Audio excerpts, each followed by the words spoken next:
नमस्कार मेरे प्यारे YouTube के सब्सक्राइबर साथियों। राज की बात में आपका स्वागत है, जहां डर और रहस्य की परतें धीरे धीरे खुलती हैं। दोस्तों, रात के सन्नाटे में छिपी एक भयानक चीख, जंगल के घने अंधेरे में छिपा एक खौफनाक सच और एक तांत्रिक जो मौत को हराने आया था। मुक्तिगृह, एक ऐसा गांव जहां शाम ढलते ही दरवाजे बंद हो जाते थे, जहां लोग फुसफुसाते हुए डरावनी कहानियां सुनाते थे। लेकिन यह सिर्फ कहानियां नहीं थी, यह हकीकत थी। एक पिशाचिनी जिसका बदला अभी अधूरा था।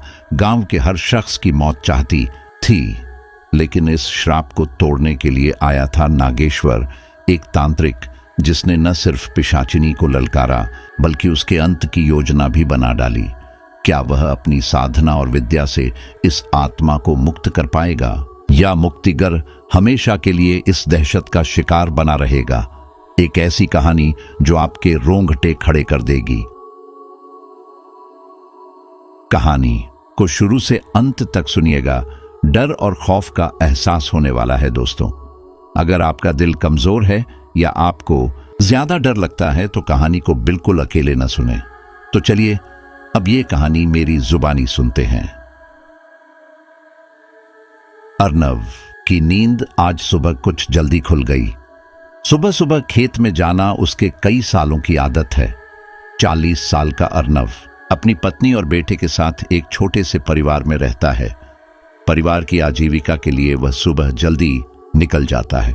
अलार्म से उठने की जरूरत नहीं होती, लेकिन आज सुबह बिस्तर छोड़कर जब वह उठा तो घर की हल्की रोशनी में घड़ी देखी। वक्त था सुबह के 4 बजे। इतनी जल्दी उसकी नींद नहीं खुलती, लेकिन आज जैसे किसी ने उसकी नींद तोड़ दी हो। गले में कुछ भारीपन महसूस हुआ। उसे याद आया कल देर रात नहाया था, शायद ठंड लग गई है। पानी के मटके से गिलास भरकर जल्दी जल्दी पीने के बाद भी गले का भारीपन नहीं गया। इतने में पीछे से उसकी पत्नी शिखा की आवाज आई, आज इतनी जल्दी क्यों उठ गए? अर्नव ने पलटकर देखा। उसकी पत्नी भी नींद से उठकर बैठी थी। नींद टूट गई। शरीर ठीक है आपका? आपको कुछ हुआ तो नहीं? शिखा ने चिंतित होकर पूछा। अर्नव ने जवाब दिया, नहीं, गले में हल्का सा भारीपन है, बस इसलिए खुद ही नींद खुल गई। सच बोल रहे हो? कुछ हुआ तो नहीं? शिखा ने दोबारा पूछा। हाँ, सच कह रहा हूं। तुम क्यों उठ गई? लेट जाओ, बाबू को भी सुबह स्कूल जाना है, तुम्हें उठना भी होगा। फिर शिखा बोली, मैं और थोड़ी देर लेट जाऊंगी, वैसे भी 5:30 बजे तो उठना ही होगा। अर्नव ने कहा, तुम लेट जाओ, मैं मुंह धोकर आता हूं, बाहर भी एक बार देख लेता हूं। यह कहते हुए अर्नव ने दरवाजा खोला और बाहर निकला। चारों तरफ अभी भी अंधेरा था और सुबह की रोशनी अभी तक नहीं फूटी थी। सूर्योदय से पहले आकाश में जो हल्की सी बदलाव की झलक दिखती है, वैसी ही थोड़ी सी आभा फैली हुई थी। सुबह की ताजगी भरी हवा और हल्की रोशनी को देखकर मन को एक अलग सा सुकून महसूस हुआ। बाहर की यह शांति महसूस करते हुए जब वह थोड़ा और आगे बढ़ा तो अचानक उसके कानों में कुछ आवाज आई। आवाज दूर झाड़ियों की तरफ से आ रही थी। झाड़ियों के पीछे कुछ हलचल और किसी चीज को चबाने की तेज आवाज सुनाई दी। कौन है वहां? अर्नव की इस तेज आवाज से वह हलचल अचानक शांत हो गई। हाथ में टॉर्च लेकर वह झाड़ियों की तरफ बढ़ा। जैसे ही वह पास पहुंचा, टॉर्च की रोशनी में उसने जो देखा, उसकी आंखें फटी की फटी रह गईं। झाड़ियों के पीछे से 2 चमकती आंखें उसे घूर रही थीं। जब टॉर्च की रोशनी उन पर पड़ी तो वह देख पाया कि वहां एक अजीब सा 4 पाया जानवर था। उसके मुंह पर खून लगा हुआ था और उसके सामने आधा खाया हुआ एक आदमी का शव पड़ा था।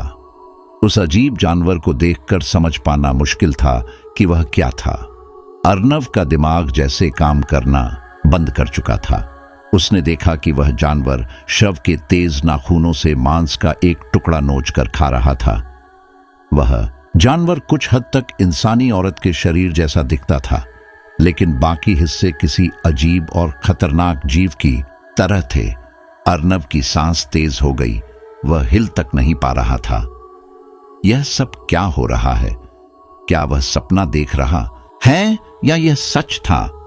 अर्नव का गला जैसे बंद हो गया था, उसकी आवाज गले से नहीं निकल रही थी।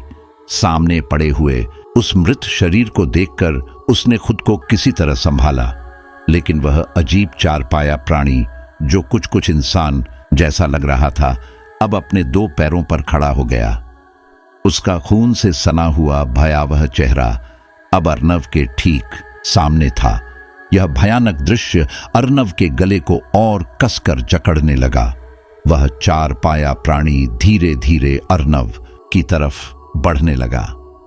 डर और बेबसी से भरा अर्नव हिल तक नहीं पा रहा था, और तभी पीछे से किसी औरत की तीव्र चीख गूंज उठी।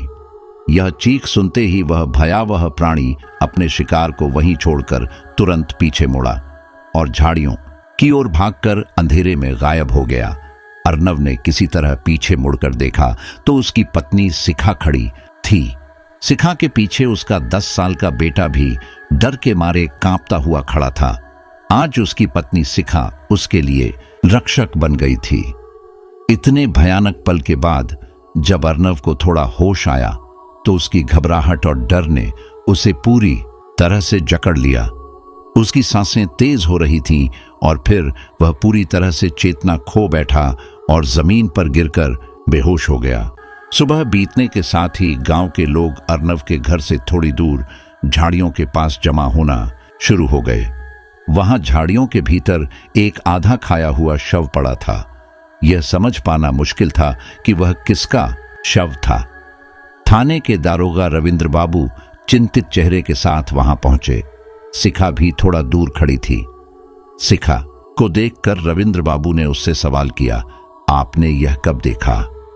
शिखा ने धीमे स्वर में जवाब दिया, आज सुबह। दारोगा बाबू, सुबह आप लोग क्या कर रहे थे? हम सोकर उठे थे।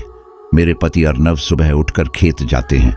वह ताजी हवा लेने के लिए बाहर निकले थे, तभी उन्होंने यह भयानक दृश्य देखा। शिखा की आवाज भर्रा गई। फिर उसने कहा, मैं भी उनके पीछे पीछे बाहर आई और यह सब देखकर जोर से चीख पड़ी। शायद मेरी चीख से ही वह बच पाए, वरना उन्होंने अपनी आंखों के सामने ऐसा कुछ देखा कि होश खो बैठे और बेहोश होकर गिर गए। मेरी चीख सुनकर वह अजीब प्राणी भाग गया। अजीब प्राणी, इसका क्या मतलब? रविंद्र बाबू चौंक गए। हां दारोगा बाबू, वह एक चारपाया अजीब प्राणी था। बड़े बड़े दांत और लंबे नाखून। दांतों और नाखूनों से वह इस शव को नोच नोच कर खा रहा था। मेरी चीख सुनकर वह भाग गया, वरना शायद वह मेरे पति पर भी हमला करने की योजना बना रहा था। अब सोचती हूं कि अगर मैं वहां ना गई होती तो ना जाने क्या हो जाता। उसके बाद वह अंधेरे में झाड़ियों की तरफ भाग गया तो वह पूरी तरह चारपाया प्राणी था। शिखा ने एक गहरी सांस ली और कहा, नहीं दारोगा बाबू, जब वह अपने 2 पैरों पर खड़ा हुआ तो वह एक भयानक दैत्य, एक लंबी महिला की आकृति जैसा लग रहा था। यह सुनकर रविंद्र बाबू का माथा और ज्यादा सिकुड़ गया। उन्होंने गंभीर स्वर में पूछा, आपके पति अब कैसे हैं? शिखा ने कहा, उन्हें तेज बुखार है। उन्होंने यह सब अपनी आंखों के सामने देखा बहुत करीब से, इसलिए उनकी मानसिक स्थिति बिगड़ गई है और वह अपनी नसों पर काबू नहीं रख सके। रविंद्र बाबू ने थोड़ी देर सोचा, फिर बोले, ठीक है, पहले उन्हें थोड़ा ठीक हो जाने दीजिए, फिर मैं उनसे बात करूंगा।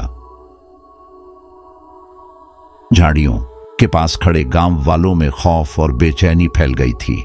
हर कोई अपने अपने अंदाज में उस घटना की कल्पना कर रहा था। शिखा की बातें सुनकर दारोगा बाबू की आंखों में एक अनजाना डर साफ झलक रहा था।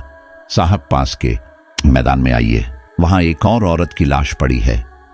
पीछे से कांस्टेबल की इस चीख सुनकर रविंद्र बाबू तुरंत पलटे और पास के मैदान की तरफ दौड़ पड़े। उनके साथ दीपक बाबू, मौके पर मौजूद पुलिसकर्मी और गांव के लोग भी उसी दिशा में भागे। वहां पहुंचकर देखा गया कि एक अधेड़ उम्र की महिला अर्धनग्न अवस्था में जमीन पर पड़ी थी। उसका सिर उलटी दिशा में मुड़ा हुआ था, यानी उसका गला मरोड़कर हत्या की गई थी। महिला को देखकर भीड़ में से एक गांव वाले ने आवाज लगाई, अरे ये तो सुरेंद्र की पत्नी रवीना है। कल शाम से ही इसे और इसके पति को ढूंढा जा रहा था। रविंद्र बाबू ने शव करीब से जांचा। उनके माथे पर चिंता की लकीरें गहराने लगीं। फिर उठकर उस व्यक्ति के पास पहुंचे जो बोल रहा था। कब से ये दोनों लापता थे? उन्होंने सख्त स्वर में पूछा। कल शाम से साहब। आज सुबह शायद सुरेंद्र के पिता आपकी थाने में गुमशुदगी की रिपोर्ट लिखवाने आने वाले थे, उस व्यक्ति ने घबराते हुए जवाब दिया। रविंद्र बाबू ने गंभीरता से कहा, अगर यह महिला रवीना है तो वहां जो शव पड़ा है वह जरूर सुरेंद्र का होगा। इनके घर कहाँ हैं? उन्होंने कुछ पल सोचा, फिर अपने निर्देश दिए, शव को ले जाने से पहले उसकी पहचान करने की कोशिश की जानी चाहिए। फिर उन्होंने गांव वाले को देखते हुए कहा, मैं 2 लोगों को भेज रहा हूं, आप उनके साथ जा और सुरेंद्र के पिता को यहां लाएं। रविंद्र बाबू के आदेश पर 2 कांस्टेबल उस व्यक्ति को लेकर सुरेंद्र के पिता को लाने के लिए निकल गए। इसके बाद रविंद्र बाबू आसपास विभिन्न स्थानों पर कोई सुराग ढूंढने लगे। हालांकि कोई ठोस सुराग नहीं मिला, लेकिन एक जगह पर आकर वे ठिठक गए। वहां कीचड़ में एक बड़े आकार के पैरों के निशान साफ दिखाई दे रहे थे, जो सामान्य इंसानी पैरों से काफी बड़े थे। रविंद्र बाबू ने झुककर उन निशानों का गहराई से निरीक्षण किया।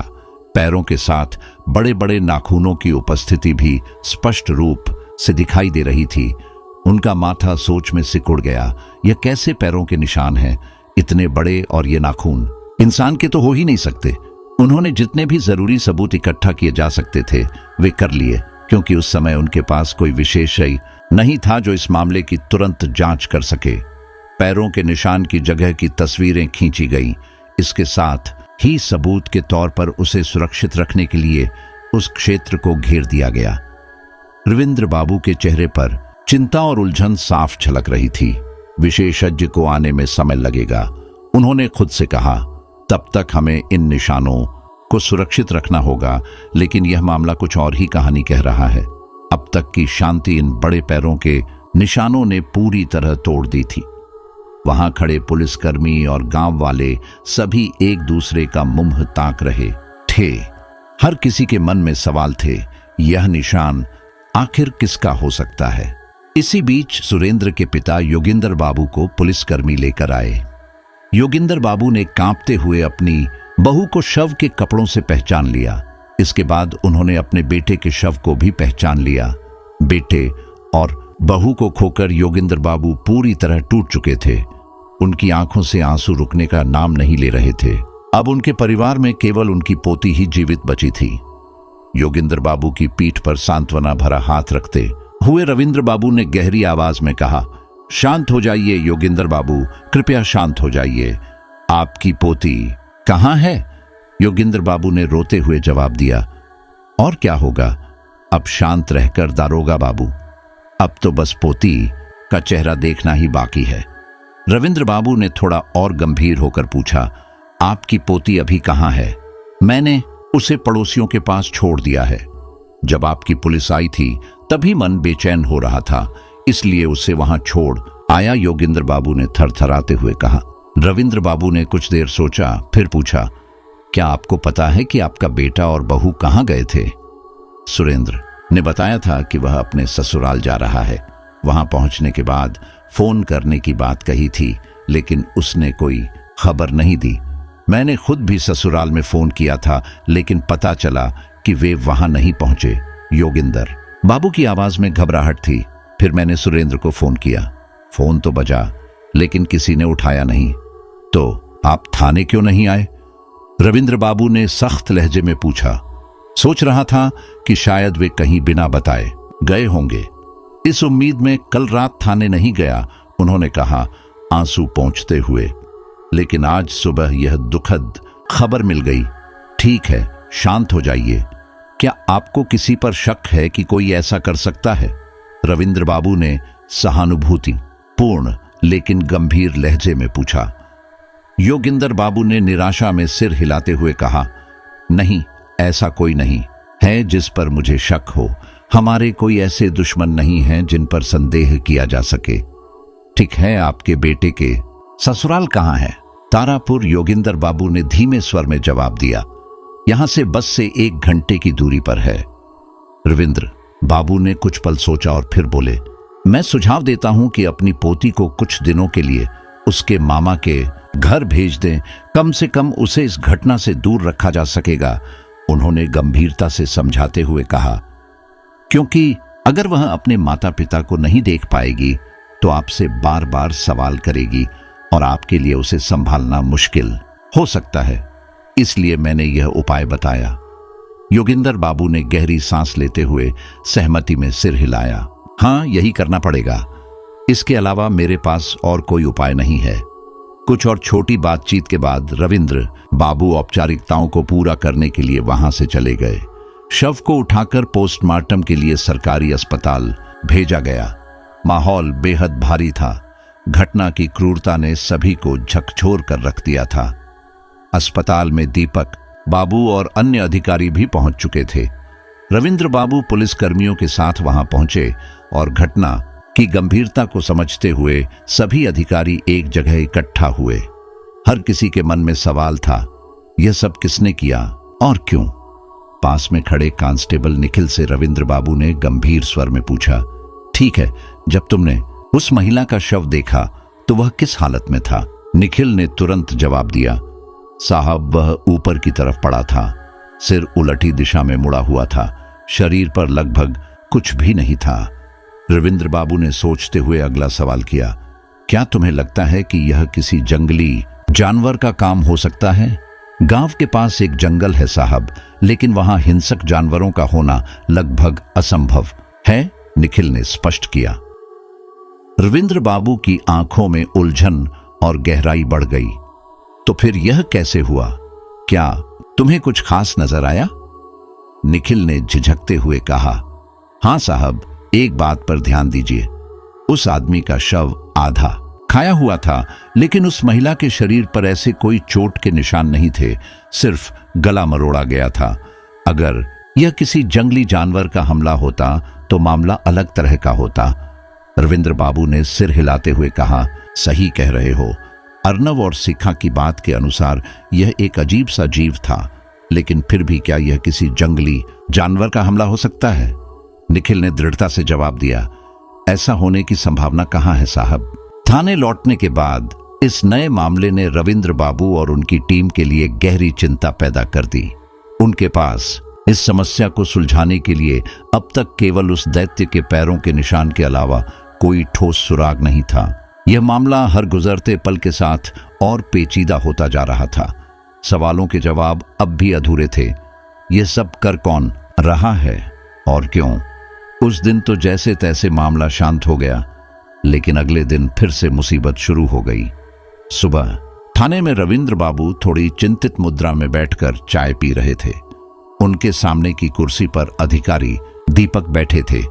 दोनों चाय की चुस्कियों के बीच पिछले दिन की घटना पर चर्चा कर रहे थे। उन्होंने सोचा कि उस जगह पर एक बार फिर जाकर गहराई से जांच पड़ताल करनी होगी और आसपास के क्षेत्र की अच्छी तरह छानबीन करनी पड़ेगी। अच्छा दीपक, इस गांव में पहले कभी ऐसी घटना हुई है? क्योंकि मैं यहां 3 महीने पहले आया हूं, इसीलिए गांव के बारे में ज्यादा कुछ नहीं जानता, रविंद्र बाबू ने गंभीर स्वर में पूछा। दीपक ने सिर हिलाते हुए जवाब दिया, नहीं सर। थोड़ी देर सोचने के बाद उन्होंने जोड़ा, इस तरह की घटना यहां पहले कभी नहीं हुई। यह घटना हमारे सामने एक बड़ी चुनौती बनकर आई है। रविंद्र बाबू ने थोड़ा और गहराई से पूछा, जरा ध्यान से सोचो, तुम्हारी जानकारी में कोई छोटी घटना भी हुई हो जिससे कोई सुराग मिल सके? दीपक ने गंभीरता से जवाब दिया, नहीं सर, ऐसी कोई घटना मुझे याद नहीं, और सच कहूं तो यह गांव बहुत शांतिपूर्ण है, यहां ऐसी चीजें कभी नहीं होती। दरोगा बाबू, दरोगा बाबू? किसी की व्याकुल आवाज सुनकर दोनों सतर्क हो गए। एक गांव वाले अरुण दौड़ते हुए थाने में दाखिल हुआ। उसे हाँफते हुए देखकर दीपक ने तुरंत पूछा, क्या हुआ अरुण, इस तरह हाँफ क्यों रहे हो? अरुण ने घबराई और कांपती आवाज में कहा, सर्वनाश हो गया, जल्दी चलिए, कल की घटना फिर से हो गई। अभी थोड़ी देर पहले पास के खेत में झाड़ियों के पास मैंने देखा कि हमारे ही गांव का एक शराबी वहां पड़ा है। अरुण की आवाज और तेज हो गई।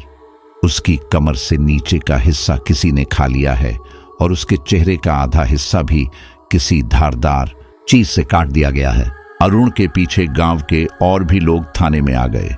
वे भी अरुण के साथ ये खबर लेकर पहुंचे थे। अरुण से खबर पाते ही रविंद्र बाबू, दीपक और कुछ कांस्टेबलों के साथ उस दिशा में गाड़ी लेकर तुरंत निकल पड़े। झाड़ियों वाला वह इलाका जंगल जैसा नहीं था, बल्कि साफ सुथरा था और सड़क के करीब ही स्थित था। वहीं झाड़ियों के पास एक व्यक्ति गंदगी से सनी बनियान पहने पड़ा था। उसकी कमर से नीचे का हिस्सा गायब था और चारों तरफ खून फैला हुआ था। हालांकि खून अब सूख कर जम गया था और रेत में सख्त हो चुका था। उसकी खोपड़ी के एक हिस्से को नोचा गया था। उसकी एक आंख और चेहरे का एक हिस्सा गायब था। यह भयानक दृश्य देखकर रविंद्र बाबू ने तुरंत रुमाल से नाक ढककर शव का करीब से निरीक्षण किया। पुलिस के बाकी लोग पूरे इलाके को छानने लगे। वहीं कीचड़ में दैत्य के पैरों के निशान साफ दिख रहे थे, जो पहले की घटनाओं में भी मिले थे। लेकिन निशानों के अलावा वहां और कोई सुराग नहीं था। तभी एक कांस्टेबल ने जोर से आवाज लगाई, साहब इधर आइए, एक 16 साल का लड़का झाड़ियों में पड़ा है। रविंद्र बाबू और दीपक तुरंत वहां दौड़कर पहुंचे। रविंद्र बाबू ने लड़के की गर्दन के पास हाथ रखा तो पता चला कि उसकी सांसें चल रही थीं। लड़के का पूरा शरीर खून से लथपथ था और उसके चेहरे पर ताजा खून के धब्बे थे। यह देखकर रविंद्र बाबू ने तुरंत दीपक को निर्देश दिया, लड़के को तुरंत अस्पताल भेजने की व्यवस्था करो। उन्होंने गंभीर स्वर में कहा, यह लड़का इस गांव का नहीं लगता। हो सकता है कि वह कहीं और से आया हो। यह पता लगाना जरूरी है कि वह यहां क्या कर रहा था। लड़के को तुरंत अस्पताल ले जाया गया और मौके पर मौजूद पुलिस और गांव वालों के चेहरों पर डर और उलझन साफ झलक रही थी। लड़के के कपड़े फटे हुए थे और उसके शरीर पर खरोंच के गहरे निशान थे। उसके पूरे शरीर पर निशान इस बात का सबूत थे कि जीवन के अवशेष मात्र उसके शरीर पर बचे थे। लेकिन उस भयानक दृश्य को देखकर ऐसा लग रहा था जैसे किसी ने उसके शरीर के हिस्सों को धारदार चीज से काट लिया हो। लेकिन क्यों? आखिर इस हत्या का कारण क्या है? यह सवाल हर किसी के दिमाग में गूंज रहा था, लेकिन किसी के पास जवाब नहीं था। इसी भीड़ के बीच अर्नव और उसकी पत्नी शिखा भी वहां आ गए। उनके चेहरों पर भय साफ झलक रहा था, लेकिन वे अकेले नहीं थे। इन 2 दिनों में हुई 3 हत्याओं ने सभी गांव वालों के माथे पर चिंता की गहरी लकीरें खींच दी थीं। अर्नव तो किस्मत से बच गया, और यह बच्चा, यह अब तक जीवित कैसे है? भीड़ में से किसी ने फुसफुसाते हुए कहा। रविंद्र बाबू का हाथ कसकर पकड़ते हुए अरुण बोला, दारोगा बाबू, अब क्या होगा? अब क्या करेंगे? कुछ भी समझ नहीं आ रहा है। रविंद्र बाबू ने उसकी तरफ देखा और शांत लेकिन दृढ़ स्वर में समझाते हुए कहा, धैर्य रखो अरुण, हम हर संभव कोशिश कर रहे हैं। किसी ना किसी तरह से यह सुलझेगा। कौन कर रहा है और क्यों कर रहा है, यह हमें जानना होगा। उन्होंने गहरी सांस लेते हुए कहा, लेकिन उससे पहले हमें सबकी जान बचानी होगी। इसके बाद रविंद्र बाबू ने गांव वालों को संबोधित करते हुए गंभीर स्वर में कहा, सुनिए, जो लोग यहां मौजूद हैं वे इस बात को पूरे गांव में फैला दें। आज से शाम के बाद कोई भी अपने घर से बाहर न निकले। जो भी काम हो उसे दिन के उजाले में जल्दी निपटा कर घर लौट जाएं। रात को कोई बाहर न निकले और अपने दरवाजे और खिड़कियां बंद कर लें। उन्होंने जोड़ा, पुलिस शाम से गांव में गश्त लगाएगी। 3 से 4 कांस्टेबल हर समय बारी बारी से पहरा देंगे। अगर किसी को कोई समस्या हो तो तुरंत थाने में फोन करें, हम तुरंत मदद के लिए पहुंचेंगे। गांव वालों ने घबराई और सहमी हुई निगाहों से रविंद्र बाबू की बात सुनी। उनके निर्देश के बाद सुनिश्चित किया गया कि यह संदेश पूरे गांव में फैला दिया जाए। इस भयानक माहौल में डर अब हर दिल में घर कर चुका था। सवालों के जवाब अभी भी गायब थे, लेकिन उम्मीद का सहारा सिर्फ पुलिस की सतर्कता और कार्रवाई पर टिका था। दोपहर के समय थाने से पूरे गांव में माइक के जरिए यह घोषणा कर दी गई कि सभी लोग सतर्क रहें। रविंद्र बाबू ने गंभीर स्वर में कहा, लड़का 2 गांव दूर का रहने वाला है। अभी तक उसे होश नहीं आया है, इसलिए उससे कुछ पूछ नहीं पाए, लेकिन विभिन्न स्रोतों से हमें कुछ जानकारी मिली है। फिलहाल और कोई सुराग नहीं है। चलो एक बार लड़के से मिलते हैं और देखते हैं उसकी स्थिति कैसी है। जब दीपक और रविंद्र बाबू लड़के के पास पहुंचे तो उसे अभी अभी होश आया था। लड़के को थोड़ा लस्त पस्त देखकर रविंद्र बाबू उसके पास बैठे। लड़के ने आंखें खोलते ही कमजोर आवाज में पूछा, मैं कहां हूं? रविंद्र बाबू ने शांत स्वर में कहा, तुम अस्पताल में हो, चिंता मत करो, सब ठीक है। लड़के ने हिचकते हुए कहा, मैं यहां कैसे आया? मैं तो सड़क पर चल रहा था। रविंद्र बाबू ने धीरे से पूछा, तुम्हारा नाम क्या है? ईशान। तुम्हारे गांव का नाम क्या है? यह मुक्तिगर है, तुम्हारे गांव से 2 गांव पहले। लेकिन मैं यहां कैसे पहुंचा?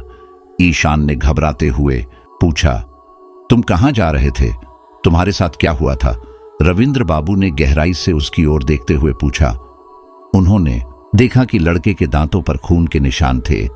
ईशान ने कांपती आवाज में बताना शुरू किया, शाम के समय मैं रेल स्टेशन की ओर जा रहा था। मुक्तिगर के बाद कालपेट है, शायद शाम के 7 मान बज रहे होंगे। मुक्तिगर गैराज के पास एक घना जंगल है। जब मैं उस जंगल को पार कर रहा था तो मैंने जंगल के भीतर एक रोशनी देखी। मैं हैरान और डरा हुआ था, इसलिए तेजी से चलने लगा। रविंद्र बाबू ने बीच में पूछा, फिर क्या हुआ? ईशान ने रुकते हुए कहा, जैसे ही मैंने तेज चलना शुरू किया, मैंने थोड़ा दूर एक लंबा सा धुएं जैसा कुछ देखा। वह इतना बड़ा था कि अगर 2 आदमी एक के पीछे एक खड़े हो तो जितनी जगह घेरेगा उतना बड़ा वह था। थोड़ा और आगे बढ़ने पर मेरी नजर एक दैत्य की महिला जैसी आकृति पर पड़ी। फिर क्या हुआ? रविंद्र बाबू ने जल्दी से पूछा। ईशान की आंखों में डर साफ झलक रहा था। उसने कांपते हुए कहा, वह छाया मूर्ति मेरी ओर आने लगी।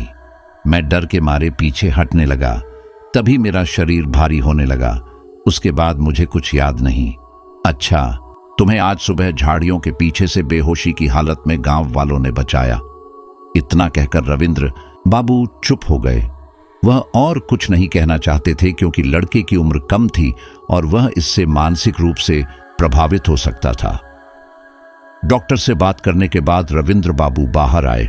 उनके माथे पर चिंता की लकीरें और गहरी हो गई थी। शव की पोस्टमार्टम रिपोर्ट मिलने में समय लगेगा और फिलहाल उनके पास ज्यादा सुराग नहीं थे। इस बीच थाने से गांव में माइक के जरिए घोषणा करवाने की व्यवस्था की गई। पूरे गांव को सतर्क रहने की सलाह दी गई और सभी को सख्त हिदायत दी गई कि शाम के बाद कोई भी बाहर न निकले। फिलहाल अगली घटना का इंतजार करने और सतर्क रहने के अलावा पुलिस के पास कोई और रास्ता नहीं था। थाने लौटकर रविंद्र बाबू शाम का इंतजार करने लगे। शाम के 7 बजे गश्ती गाड़ी निर्देशानुसार निकलने वाली थी। विराज और शेखर नामक 2 कांस्टेबल को पहले शिफ्ट में गश्त पर भेजा गया। उनके साथ फोन और वॉकी टॉकी भी दिए गए ताकि किसी भी आपात स्थिति में तुरंत संपर्क किया जा सके। जैसा तय हुआ था, 3 शिफ्ट में हर रात 2 से 3 लोग पहरा देंगे जब तक कि मामले का कोई हल नहीं निकलता। पहले शिफ्ट में गाड़ी निकलते ही रविंद्र बाबू और दीपक फिर से चर्चा में जुट गए। दीपक, दिन ब दिन चिंता बढ़ रही है, हमें कोई सुराग नहीं मिल रहा है, रविंद्र बाबू ने कहा। दीपक ने सहमति में सिर हिलाते हुए कहा, हां सर, आप सही कह रहे हैं। कहीं यह किसी अदृश्य ताकत का काम तो नहीं? रविंद्र बाबू ने गहरी सांस लेते हुए कहा, दीपक, तुम पुलिस में हो और पढ़े लिखे हो, इस तरह की बातें तुम्हारे दिमाग में कैसे आ रही हैं? सर, आप शहर के आदमी हैं। ऐसी कई घटनाएं हैं जिनका पता आधुनिक विज्ञान भी नहीं लगा सका, दीपक ने कहा। रविंद्र बाबू ने उसे सख्त लहजे में टोका, दीपक, यह सब बातें अपने दिमाग से निकालो, नहीं तो तुम्हारे साथ काम करना मेरे लिए मुश्किल हो जाएगा। सॉरी सर, मैं अब ऐसी बातें नहीं करूंगा, दीपक ने सिर झुकाकर कहा। इतने में वॉकी टॉकी पर अचानक घिस घिस की आवाज सुनाई दी। फिर एक भयानक चीख गूंज उठी, सर बचाइए। इसके बाद सब कुछ शांत हो गया। रविंद्र बाबू का चेहरा कठोर हो गया। उन्होंने तुरंत खतरे का अंदेशा लगाया और गाड़ी में 2 और पुलिसकर्मियों को साथ लेकर मौके पर तेजी से रवाना हो गए। जहां से पहरेदारी का प्लान बनाया गया था, उस सड़क पर तेजी से गाड़ी चलाते हुए रविंद्र बाबू और उनकी टीम पहुंचे। वहां उन्होंने देखा कि विराज सड़क पर भागते हुए उनकी गाड़ी की तरफ आ रही थी। गाड़ी के सामने पहुंचते ही वह लड़खड़ाकर गिर गई। रविंद्र बाबू ने तुरंत गाड़ी रोकी और दीपक के साथ गाड़ी से उतरे। बाबू मुझे बचाइए, मुझे बचाइए, विराज ने घबराते हुए कहा और उंगली से सड़क की ओर इशारा किया। रविंद्र बाबू और दीपक ने देखा कि सड़क पर लगभग 8 फुट लंबी एक आकृति मानव तूफान की गति से उनकी ओर बढ़ रही थी। जैसे ही वह आकृति विराज के पास खड़े रविंद्र बाबू और दीपक को देखती है, वह झाड़ियों में छिपने की कोशिश करती है। ठीक उसी समय रविंद्र बाबू ने फुर्ती से उस आकृति के कंधे को निशाना बनाकर गोली चला दी। कंधे पर गोली लगते ही वह आकृति जोर से चीख पड़ी। उसकी चीख किसी अजीब जंगली जानवर जैसी थी, लेकिन उसमें एक औरत की आवाज का मिश्रण भी था। इसके बाद रविंद्र बाबू ने तुरंत दूसरी तरफ के कंधे को निशाना बनाकर एक और गोली चलाई। वह आकृति अंधेरे में गायब होने की कोशिश कर रही थी, लेकिन अब वह और तेजी से उनकी ओर बढ़ने लगी। यह लगभग 8 फुट ऊंचा दानव था। उसके मुंह से खून टपक रहा था और उसके लंबे लंबे दांत बाहर निकले हुए थे। उसका चेहरा बेहद भयानक था। एक आंख फूटी हुई थी और दूसरी खून जैसी लाल। उसकी विशालकाय आकृति और सिर पर नीले रंग के लंबे बाल देखकर कोई भी डर जाए। वह धीरे धीरे लेकिन खतरनाक तरीके से उनकी ओर बढ़ रही थी। रविंद्र बाबू यह सब देखकर कुछ पल के लिए स्तब्ध हो गए। विराज डर के मारे बुरी तरह सहमी हुई थी। तभी और भी तेज गोली चलने की आवाज हुई। इस बार दीपक ने उसके पैरों को निशाना बनाकर गोली चलाई। दानव जैसी वह आकृति जमीन पर गिर गई। गिरते ही उसका विशाल शरीर धीरे धीरे एक साधारण इंसान के शरीर में बदलने लगा। यह तो शेखर है, रविंद्र बाबू चौंकते हुए बोले। उनके पीछे कांपती हुई विराज की ओर सबने देखा। विराज ने कांपते हुए कहा, जल्दी से उसे गाड़ी में डालकर अस्पताल ले चलिए, मैं सब कुछ बताऊंगी।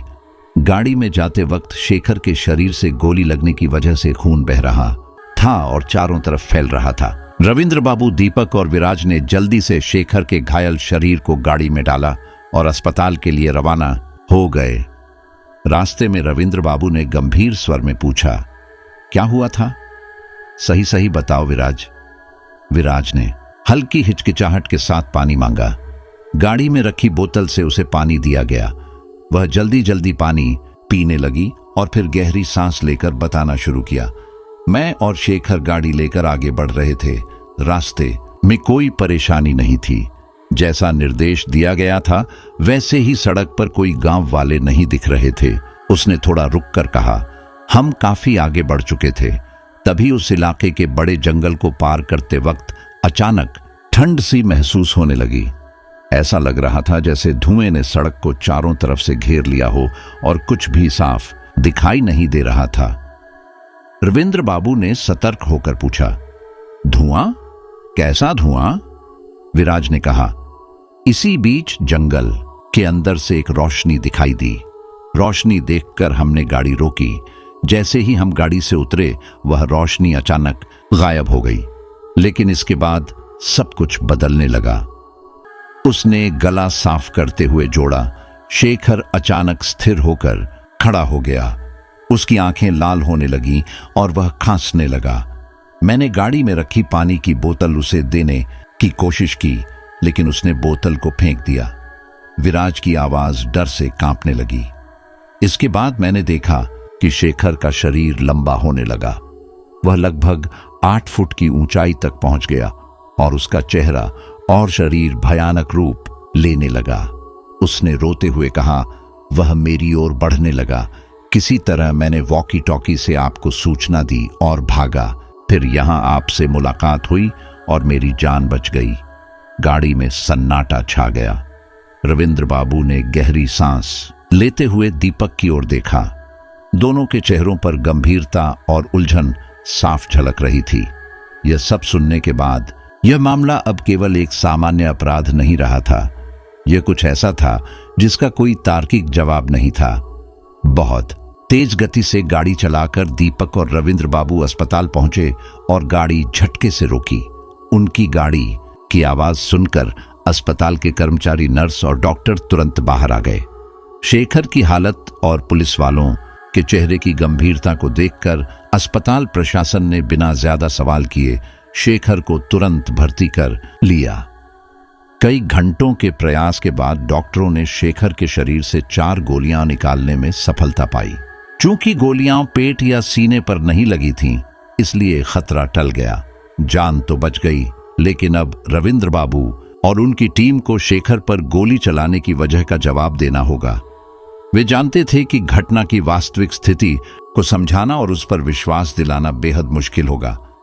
फिर भी शेखर अब तक पूरी तरह सुरक्षित नहीं था।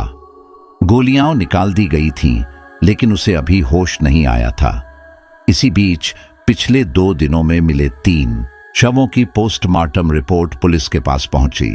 रिपोर्ट के अनुसार तीनों को बेहद क्रूर तरीके से मारा गया था। उनके अंगों को जैसे किसी धारदार चीज से काटा गया था। उनके शरीर के हिस्सों को नोच नोच कर खाया गया था। यह साफ समझ में आ रहा था, लेकिन असल में क्या हुआ था, यह सवाल अभी भी जवाब से दूर था। रविंद्र बाबू ने रिपोर्ट पढ़ते हुए गहरी सांस ली। उनकी आंखों में चिंता और उलझन साफ झलक रही थी। अब क्या करें? यह मामला हर पल और पेचीदा होता जा रहा है, उन्होंने धीमे स्वर में कहा। दीपक ने उनकी ओर देखा और गंभीरता से जवाब दिया, सर, यह केवल किसी इंसान का काम नहीं हो सकता, कुछ और ही है। अस्पताल में रविंद्र बाबू और दीपक गंभीर चर्चा में जुटे थे कि आगे क्या किया जा सकता है। सबसे बड़ी चिंता यह थी कि जिस तरह उन्होंने अपनी आंखों के सामने शेखर को बदलते देखा था, उसके बाद दीपक का भूत प्रेत वाला सिद्धांत अब रविंद्र बाबू के लिए पूरी तरह खारिज करना आसान नहीं था। लेकिन रविंद्र बाबू का शिक्षित और तार्किक दिमाग इसे किसी भी तरह स्वीकार करने को तैयार नहीं था। दीपक ने गहरी सांस लेते हुए कहा, सर, मैंने आपसे पहले ही कहा था कि गांवों में ऐसी घटनाएं होती हैं जिनका आप लोग शहरों में रहने वाले अंदाजा भी नहीं लगा सकते। रविंद्र बाबू ने जवाब दिया, लेकिन इसे मान पाना मुश्किल हो रहा है और ऊपर के अधिकारियों को शेखर पर गोली चलाने का जवाब भी देना है। दीपक ने गंभीरता से कहा, उसका भी एक तरीका है। हमें इस घटना को ऐसे पेश करना होगा कि लोग समझ सकें। सबसे जरूरी है कि शेखर को पहले होश में लाया जाए और उससे बात की जाए। अरविंद्र बाबू ने सहमति में सिर हिलाते हुए कहा, हाँ, अगर शेखर होश में आकर बयान दे तो समस्या नहीं होगी, लेकिन जो कुछ हमने अपनी आंखों से देखा, अगर खुद न देखा होता तो कभी विश्वास नहीं करता। इसी बीच शेखर को होश आ गया।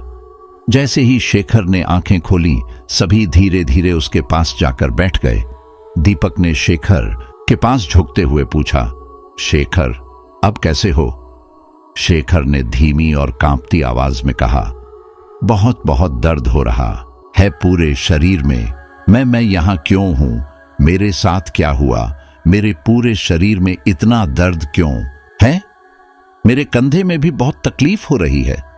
आखिर मेरे साथ क्या हुआ? रविंद्र बाबू और दीपक एक दूसरे की ओर देखने लगे। सब कुछ बताता हूं।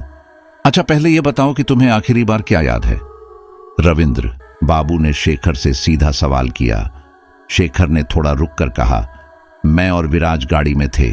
जब हम जंगल के पास पहुंचे तो जंगल के अंदर एक रोशनी दिखाई दी। हमने गाड़ी रोकी और गाड़ी से उतर गए। विराज थोड़ा आगे था, हाथ में टॉर्च लिए। तभी अचानक ऐसा लगा कि किसी ने मेरे मुंह को दबा लिया, जैसे कोई अदृश्य हाथ हो। मैं चिल्ला नहीं पा रहा था। उसके बाद मेरे शरीर में भारीपन होने लगा। ऐसा लग रहा था कि कोई मेरे कंधों पर बैठ गया हो। धीरे धीरे ऐसा महसूस हुआ कि कोई मेरे शरीर को खींचकर लंबा कर रहा है। प्रमोद बाबू ने रघु को आवाज लगाई और वह चाय बनाने के लिए चला गया। चाय का आदेश देकर प्रमोद बाबू ने गंभीर स्वर में पूछा, हाँ अब बताइए दरोगा बाबू, मामला क्या है? मुझे एक गांव का इतिहास जानना है। शायद आपने सुना होगा कि पिछले कुछ दिनों से मुक्तिगढ़ गांव में चमत्कारी तरीके से लोगों की मौत हो रही है। हमारी पुलिस के एक सदस्य की किस्मत अच्छी थी कि वह बच गया, लेकिन लगभग हर दिन लोग मारे जा रहे हैं। रविंद्र बाबू ने थोड़ी गहरी सांस ली और कहा, शुरू में मैंने भूत प्रेत के सिद्धांत को नकार दिया था, लेकिन अपनी आंखों के सामने जो घटना देखी उसके बाद अब इसे पूरी तरह नकार नहीं पा रहा हूं। प्रमोद बाबू ने अपनी भौहें चढ़ाते हुए पूछा, क्या ये घटनाएं किसी विशेष जगह पर हो रही हैं? नहीं, घटनाएं किसी विशेष जगह पर नहीं हो रही हैं, लेकिन एक बात सभी मामलों में सामान्य है, वह है जंगल और वहां से निकलने वाली रोशनी। प्रमोद बाबू ने गंभीरता से कहा, जंगल हम अच्छा, ये 2025 का साल है ना? हाँ 2025। क्यों? थोड़ा रुकिए। मुझे ऐसा लग रहा है कि मैंने अपने पिता से इस तरह की किसी घटना के बारे में सुना था। 1 मिनट दीजिए। इसके बाद प्रमोद बाबू लगभग 15 मिनट तक अपनी लाइब्रेरी के कोने कोने में कुछ खोजते रहे। इस बीच रघु चाय बनाकर ले आया। रविंद्र बाबू और दीपक ने चाय की चुस्कियां लेनी शुरू कर दी, लेकिन प्रमोद बाबू ने हार मानने से इनकार कर दिया। अचानक वे एक पुरानी डायरी लेकर वापस आए। डायरी के पन्ने पलटते हुए उन्होंने रविंद्र बाबू के पास बैठते हुए चाय का प्याला उठाया। एक घूंट लेते हुए बोले, हाँ तो दरोगा बाबू आप क्या कह रहे थे? मुक्तिगढ़ का इतिहास है ना? हाँ, कुछ याद आ रहा है? बताइए, क्या जानना चाहते हैं? रविंद्र बाबू ने गहरी आवाज में कहा, जी यह बहुत जरूरी है, कृपया बताइए। प्रमोद बाबू ने एक पल को रुककर पूछा, लेकिन पहले एक बात बताइए, अब तो इंटरनेट का जमाना है, सब कुछ वहीं से देखा जा सकता है, फिर आप मेरे पास क्यों आए? रविंद्र बाबू मुस्कुराए और बोले, हाँ हमने पहले ही इंटरनेट पर खोज की थी, लेकिन हर जानकारी इंटरनेट पर उपलब्ध नहीं होती। उन्होंने थोड़ा झुककर कहा, आखिरकार लोग ही वह जानकारी इंटरनेट पर डालते हैं, और अगर लोगों के पास वह जानकारी ही ना हो तो वे डालेंगे कैसे? ऐसे मामलों में आप जैसे अनुभवी और ज्ञानी व्यक्तियों की ही जरूरत पड़ती है, इसलिए मैं आपके पास दौड़ा आया। प्रमोद बाबू मुस्कुराए। उनकी आंखों में अब सहानुभूति और सहयोग की झलक थी। ठीक है दरोगा बाबू, चलिए मैं बताता हूं, लेकिन जो आप सुनेंगे वह आपको परेशान कर सकता है। ठीक है, बताइए। बहुत छोटी उम्र में मैंने यह कहानी अपने पिता से सुनी थी, इसलिए यह सब कुछ जाना पहचाना सा लग रहा है। बाद में मुझे उस समय के उनके लिखे हुए नोट्स मिले। प्रमोद बाबू ने गहरी सांस लेकर कहा, यह उस समय की बात है जब स्वतंत्रता संग्राम की लहर गांव-गांव और शहरों में उथल पुथल मचा रही थी। युवा खून भारत माता को आजाद कराने की प्रतिज्ञा से उबल रहा था। उन्होंने जोड़ा, मुक्तिगढ़ और आसपास के गांव भी क्रांति की इस आग से जल रहे थे। भारतीय वीर सेनानी ब्रिटिश सरकार को पूरी तरह से हिला रहे थे। अंग्रेजों के लिए साहसी और जुझारू गांव वालों का मुकाबला करना लगभग असंभव हो गया था। प्रमोद बाबू ने अपनी आवाज धीमी करते हुए कहा, ब्रिटिश सरकार ने अपनी कुटिल चालों से अरुणाचल प्रदेश और उत्तराखंड जैसे क्रांतिकारी राज्यों को दबाने की योजना बनाई। वे लोहे को लोहा काटता है की तर्ज पर गढ़वाली के खिलाफ गढ़वाली ही इस्तेमाल करने का निर्णय लेते हैं। मुक्तिगढ़ और आसपास के उथल पुथल वाले गांवों को नियंत्रित करने के लिए अंग्रेजों ने कामिनी सिंह नाम की एक महिला को भेजा। कामिनी सिंह जैसी क्रूर महिला बहुत कम थी। वह कई बार केवल शक के आधार पर लोगों को पकड़ लेती थी, चाहे कोई सबूत हो या न हो। उनके अत्याचार इतने भयानक थे कि कई परिवार गुम हो जाते थे। उन्होंने थोड़ा रुककर कहा, मौत के बाद शुरू होती थी उनकी असली बर्बरता। उन्होंने मरे हुए लोगों के शरीर के टुकड़े काटकर उन्हें पकाकर खाने का काम शुरू कर दिया। कोई उन्हें देखने वाला नहीं था, कोई सवाल करने वाला नहीं था। यह भयानक पद्धति उन्होंने यहां शुरू की। प्रमोद बाबू की आवाज और गंभीर हो गई। इसके अलावा उनका एक और भयानक दोष था। युवकों को देखते ही उनकी कामुकता और लालसा हावी हो जाती थी। वह इन्हें अपना शिकार बनाती थी और बाद में बेरहमी से मार डालती थी।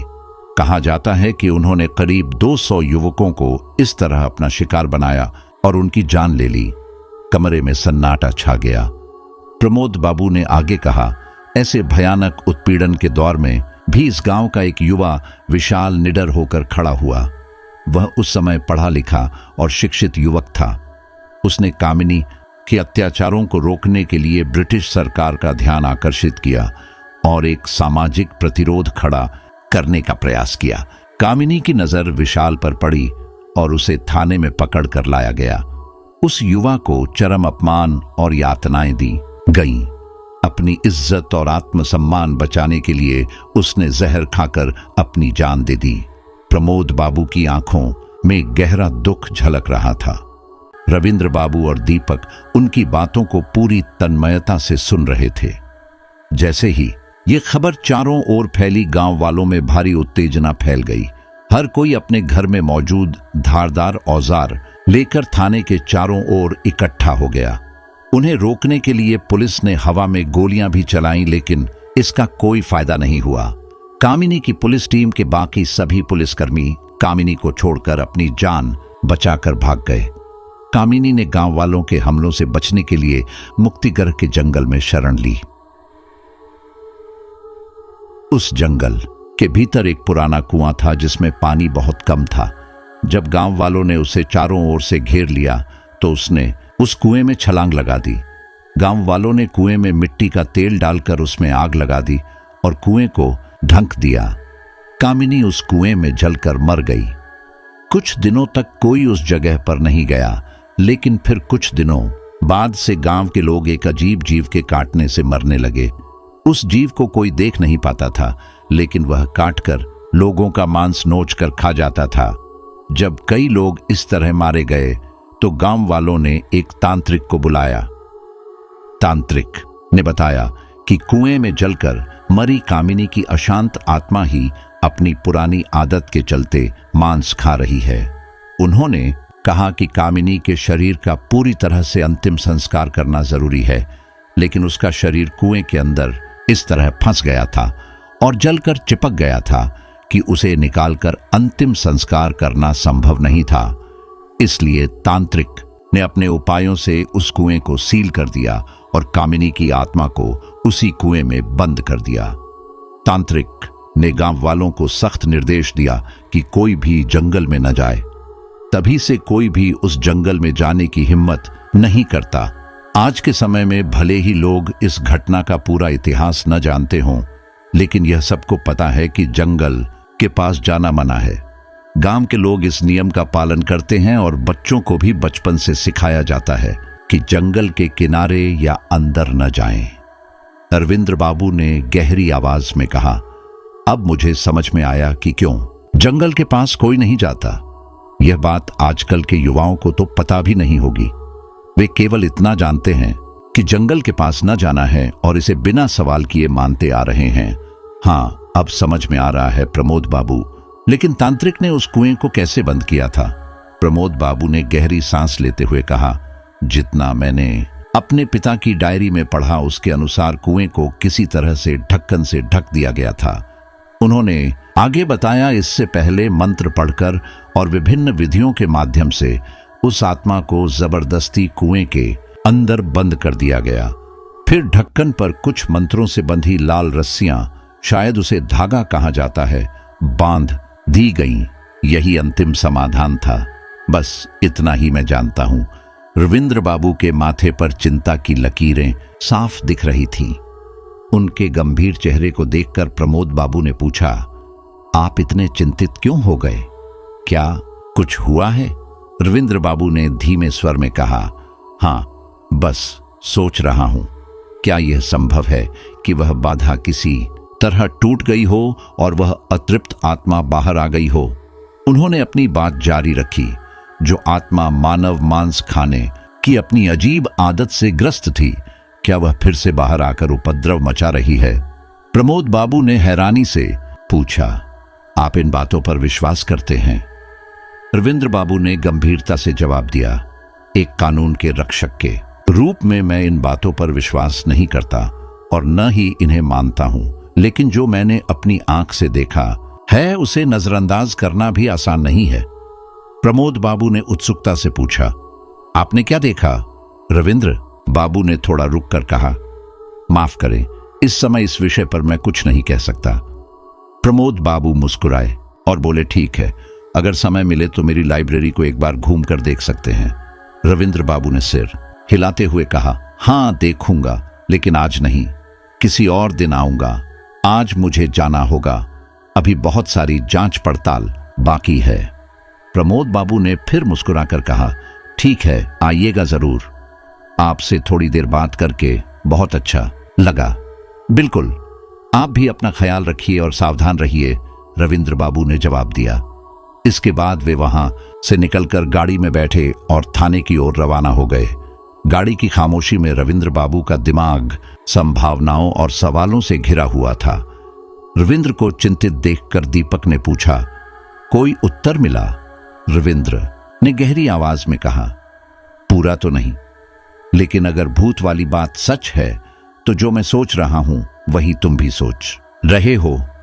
दीपक ने गंभीर स्वर में जवाब दिया, अगर भूत का सिद्धांत सही है तो हो सकता है कि जंगल में मंत्रों से सील किया हुआ कुएं का ढक्कन किसी तरह हट गया हो और वहीं से वह आत्मा बाहर निकलकर अपनी भूख मिटाने के लिए इस तरह से हमला कर रही हो। रविंद्र ने सिर हिलाते हुए कहा, हो सकता है, लेकिन उपाय क्या है? दीपक ने थोड़ा सोचकर कहा, लोहे को लोहा ही काट सकता है, इसलिए इसे रोकने का उपाय फिर से किसी तांत्रिक के पास ही होगा। लेकिन अगर ऐसा करना है तो यह सरकार की नजरों से बचकर करना होगा। उन्होंने जोड़ा, सरकारी प्रक्रिया में रहते हुए यह सब करना संभव नहीं है। हमें इसे पर्दे के पीछे ही करना होगा, लेकिन उससे पहले हमें और पुख्ता होना होगा। जो कुछ अपनी आंखों से देखा है उसके बावजूद हमें अपना काम करना ही होगा। इतने में गाड़ी थाने पहुंच गई। थाने के चारों ओर लगभग 150-200 ग्रामीण इकट्ठा हो गए थे। उन्होंने घबराते और गुस्से से बताया, आज सुबह भी एक व्यक्ति लापता हो गया जो शौच के लिए बाहर गया था। गांव वालों का गुस्सा चरम पर था। रविंद्र और उनकी टीम को देखकर उनका गुस्सा और भड़क गया। उनकी केवल एक ही मांग थी, गांव के लोगों की सुरक्षा सुनिश्चित की जाए। काफी मुश्किलों के बाद पुलिसकर्मी किसी तरह गांव वालों को समझाने और शांत करने में सफल हुए। उन्हें यह विश्वास दिलाया गया कि उनकी सुरक्षा का हर संभव प्रयास किया जाएगा। बड़ी मुश्किल से ग्रामीण थाने के सामने से हटे। इस लापता होने की घटना ने पुलिस पर पहले से अधिक दबाव डाल दिया था। जैसे ही माहौल थोड़ा शांत हुआ, अचानक थाने के मुख्य द्वार के सामने एक लंबी मानव आकृति खड़ी दिखाई दी। माथे पर तिलक और शरीर पर राख लपेटे हुए व्यक्ति को देखकर यह साफ लग रहा था कि वह एक तांत्रिक है। जब वह थाने के मुख्य गेट के सामने खड़ा था तो एक द्वारपाल उसके पास आया और पूछा, क्या चाहिए? तांत्रिक ने ठंडी आवाज में कहा, रविंद्र बाबू से मिलना है। क्या काम है? द्वारपाल ने झुंझलाते हुए पूछा। यह उन्हीं से कहूंगा, द्वारपाल ने गुस्से से जवाब दिया। इस समय बहुत काम है, अभी समय नहीं है, आप बाद में आइए। गांव में वैसे ही कई लोग मारे जा रहे हैं और लापता हो रहे हैं, आप बाद में आइए। तांत्रिक ने गंभीर स्वर में कहा, इसी विषय में बात करने आया हूं। द्वारपाल ने गुस्से से कहा, इस समय मजाक मत कीजिए, जाइए, अभी आप यहां से चले जाइए। तांत्रिक ने एक तीखी नजर डालते हुए कहा, धीरज तुम्हारा नाम है ना? और तुम्हारी मां को डॉक्टर को दिखाओ, वह ठीक से बता नहीं पा रही हैं, लेकिन उन्हें पिछले कुछ दिनों से पेट दर्द हो रहा है। द्वारपाल चौंक गया। आपको यह सब कैसे पता और मेरा नाम कैसे जानते हैं? तांत्रिक ने शांत स्वर में कहा, मैं सब जानता हूं, अब क्या मुझे अंदर जाने की अनुमति मिलेगी? द्वारपाल हक्का बक्का होकर तांत्रिक को जाने दिया। तांत्रिक सीधे थाने में दाखिल हुआ और रविंद्र बाबू के कमरे तक पहुंच गया। उस समय रविंद्र बाबू और दीपक किसी गंभीर विषय पर चर्चा कर रहे थे। तांत्रिक को देखकर दीपक ने हैरानी से पूछा, आप कौन हैं और अचानक इस कमरे में कैसे आ गए? अगर कोई शिकायत है तो बाहर जाकर बताइए, हमारे लोग वहां हैं, वे आपकी बात सुनेंगे। तांत्रिक ने धीरे से कहा, मैं यहां कोई शिकायत दर्ज कराने नहीं आया हूं, मैं कुछ बात करने आया हूं। तो हमारे लोग बाहर हैं, उनसे बात कीजिए, हम यहां एक जरूरी चर्चा कर रहे हैं। तांत्रिक ने गंभीर स्वर में कहा, जिस विषय पर आप चर्चा कर रहे हैं मैं उसी के बारे में बात करने आया हूं। रविंद्र बाबू चौंक कर बोले, मतलब आपको पता है कि हम किस बारे में सोच रहे हैं?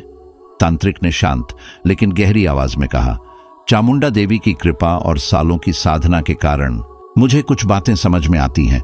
मैं इस गांव में हो रही एक के बाद एक हत्याओं के बारे में बात करने आया हूं। मैं पास के गांव के श्मशान में रहता हूं। यह सुनकर रविंद्र और दीपक दोनों थोड़ा चौंक गए। रविंद्र बाबू ने गंभीर स्वर में कहा, तो आप इस मामले के बारे में क्या जानते हैं? तांत्रिक ने सहजता से पूछा, क्या मैं बैठ सकता हूं? दीपक ने उसकी ओर एक कुर्सी खींच दी। रविंद्र बाबू ने चाय मंगवाई और तांत्रिक को अपनी बात कहने का अवसर दिया। कमरे का माहौल गहरा और रहस्यमय हो गया। तांत्रिक की बातों का अब इंतजार था। तांत्रिक ने बोलना शुरू किया, मेरा नाम नागेश्वर है। मैं पिछले 25 वर्षों से तंत्र साधना कर रहा। मेरे पास अलग अलग प्रकार के लोग आते हैं अपनी इच्छाओं की पूर्ति और मदद के लिए। मैं सही तरीके से उनकी मदद करने की कोशिश करता हूं, अगर उससे किसी को नुकसान न हो। रविंद्र ने गहरी आवाज में कहा, अच्छा, उसके बाद? नागेश्वर ने सिर झुकाकर जवाब दिया, आप लोग आज प्रोफेसर प्रमोद बाबू के पास गए थे। मुझे उम्मीद है कि आपने गांव के इतिहास के बारे में सुना होगा। कैसे एक अंग्रेज अधिकारी की कठपुतली, एक क्रूर और निर्दयी महिला पुलिस ने उस समय अत्याचार किए थे। आपने सुना होगा, है ना? रविंद्र ने तुरंत टोका, आपको यह खबर कैसे पता चली? ये बात मेरे और दीपक के अलावा किसी और को पता नहीं हो सकती। नागेश्वर ने मुस्कुराते हुए कहा, मैंने पहले ही कहा, तंत्र साधना के कारण मैं समझ और जान सकता हूं कि कहां क्या हो रहा है। आपका द्वारपाल तो कुछ समय पहले ही इसका प्रमाण देख चुका है। रविंद्र ने गंभीर लहजे में कहा, ठीक है, आगे बताइए। यहां जो कुछ हो रहा है उसे देखने के बाद विश्वास करने के अलावा कोई और विकल्प नहीं बचता। नागेश्वर ने गहरी आवाज में कहा, लगभग 2 सप्ताह पहले इस गांव के 2 लोग मेरी मदद के लिए मेरे पास आए थे। मैं आमतौर पर लोगों की इच्छाओं को पूरा करने की कोशिश करता हूं, लेकिन यह सब मेरी तंत्र साधना की सीमाओं के भीतर होता है। उन्होंने जोड़ा, यह नहीं है कि मैं किसी विशेष प्रकार के पिशाच को बार बार बुलाता हूं। मैं स्थिति के अनुसार मदद करता हूं, लेकिन ये लोग एक बुरी मंशा लेकर आए थे। दीपक ने उत्सुकता से पूछा, कैसी बुरी मंशा और वे लोग कौन थे? नागेश्वर ने कहा, सब कुछ बताता हूं। यह एक पति पत्नी थे। जुआ खेलते खेलते यह परिवार लगभग बर्बाद हो चुका था। पत्नी गृहिणी थी और पति एक छोटी नौकरी करता था। उसकी तनख्वाह से उनका गुजारा हो रहा था, लेकिन उन्हें अधिक पैसे की लालच थी। आसपास के लोगों के विलासितापूर्ण जीवन ने उन्हें भी यह सब पाने की चाह दी। उन्होंने गहरी सांस ली और जारी रखा। इस चाह में पति ने जुआ खेलना शुरू किया। पैसे के लालच में वह हर चीज गंवाता चला गया। उसकी स्थिति इतनी खराब हो गई कि वह कर्ज में डूब गया। इस दौरान किसी ने उसे मेरे बारे में बताया। फिर वह अपनी पत्नी के साथ मेरी शरण में आया। कमरे में सन्नाटा छा गया। रविंद्र और दीपक इस बात का इंतजार करने लगे कि नागेश्वर आगे क्या बताएगा, लेकिन उनके मेरे पास आने के पीछे एक और वजह थी। नागेश्वर ने कहा, किस तरह की वजह? रविंद्र ने गंभीरता से पूछा। वे चाहते थे कि मैं पिशाच सिद्ध के माध्यम से उनकी इच्छाओं को पूरा करूं। उनकी मंशा थी कि पिशाच सिद्ध के जरिए चोरी और डकैती करके वे रातों रात अमीर बन जाएं, नागेश्वर ने अपनी आवाज धीमी करते हुए कहा। उन्होंने यह भी कहा कि जो कुछ भी उन्हें इस तरह से मिलेगा उसका 40% वे मुझे देंगे, लेकिन मैंने इस तरह के अनैतिक काम के लिए सहमति नहीं दी। दीपक ने उत्सुकता से पूछा, फिर आपने क्या किया? नागेश्वर ने गहरी सांस ली और कहा, मैंने अनजाने में एक बड़ी गलती कर दी। रविंद्र ने तुरंत सवाल किया, किस तरह की गलती? मैंने उनके सामने उस जंगल में मौजूद कुएं और उसमें बंद एक पिशाची आत्मा के बारे में बात कर दी। मैंने उन्हें बताया कि अगर उनकी मंशा सही होती तो मैं खुद उस शक्तिशाली पिशाच को नियंत्रित करके उसे सही कामों में लगाता। आपने जो सुना है वह सही है। उस कुएं में जिस आत्मा को कैद किया गया था वह इतने वर्षों में एक पिशाच में बदल चुकी है।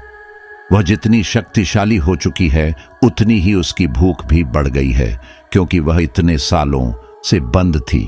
उसे नियंत्रित करके अच्छे कामों में लगाया जा सकता था, लेकिन उनकी मंशा खराब थी।